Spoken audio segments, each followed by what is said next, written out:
I opened the Bible when my life was already shattered. Not because of religion, because it felt like they were tearing my daughter away from me. Because my mind sounded like a war that never stopped screaming, and I found beautiful words. He who is in Christ is a new creation. Forgive. Love your neighbor. Honor your father and mother. And I wanted to obey all of it, but nobody ever explained what you're supposed to do when the people who wounded you also kneel before God. I grew up around prayer candles, recycled prayers, and scapulars hanging from the walls. So much holy, so much incense, but inside that house, pain was still breathing the same way. I didn't grow up in a home. I grew up bouncing between borrowed houses, borrowed rooms, borrowed clothes, borrowed life.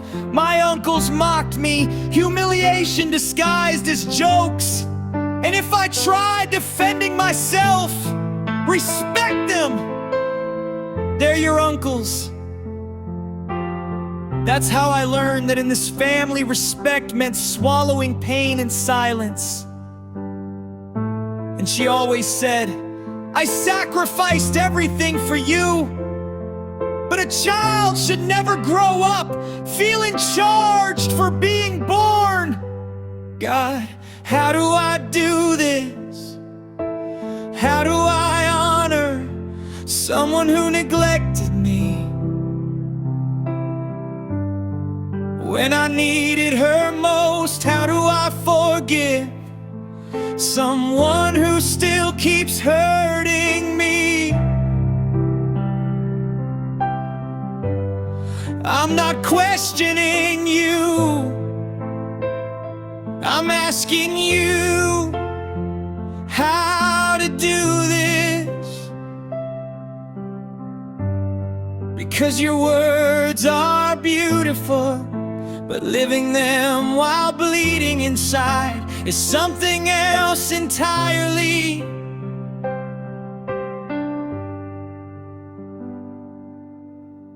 While I was still trying to understand who I was, one of my uncles opened the door to addiction for me. Alcohol, darkness, self-destruction, and she claimed she saw nothing. But even now, I still ask myself, how can a mother not notice when her son is collapsing right in front of her? And even then, I spent my whole life searching for love from the same people who taught me how to live with David. I separated, and my daughter stayed with me. She was still little, still slept holding stuffed animals. And one day, they simply took her away. We're not bringing her back. Do whatever you want. I still remember her tiny backpack by the door, not knowing that would be the last night she would ever sleep in my house. That's when the war began. We're trying to protect her. We're worried about the child. But I knew the truth. I knew how deeply I loved my daughter. I knew I wasn't the monster they invented. What a bitter irony! The woman who never knew how to protect my childhood was now claiming to protect my daughter. And while she was still learning who she was, they were already teaching her to doubt me. And I wanted peace. I wanted to fix the family. But I confused being a good son with staying silent as a father,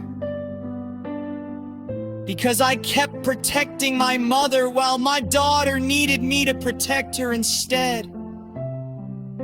And that thought is the one that haunts me the most. spiritual rage. Honor your father and mother. But how do I honor someone who left me alone? Forgive.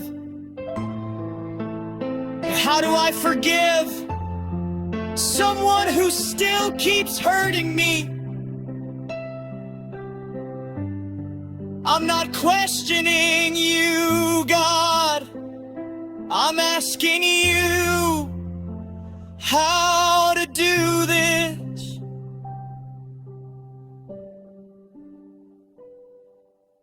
Years passed, and then I met Christ. Not religion. Christ.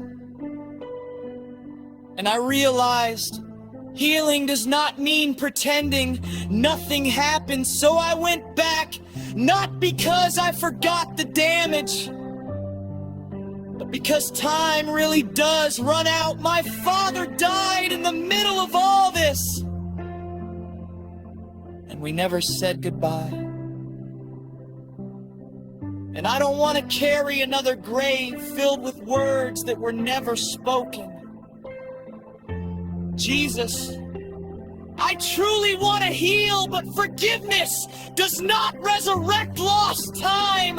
It does not return the childhood they stole from me and my daughter. Now she's grown, and we speak every once in a while, as if there's still an invisible wall between us. And that hurts. Because I didn't just grieve lost years.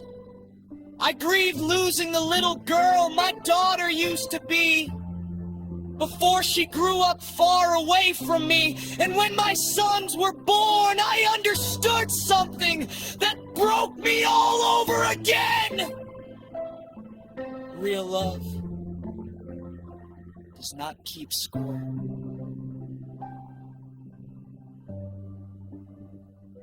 Now everybody wants to be close to me, and I smile. I hug them.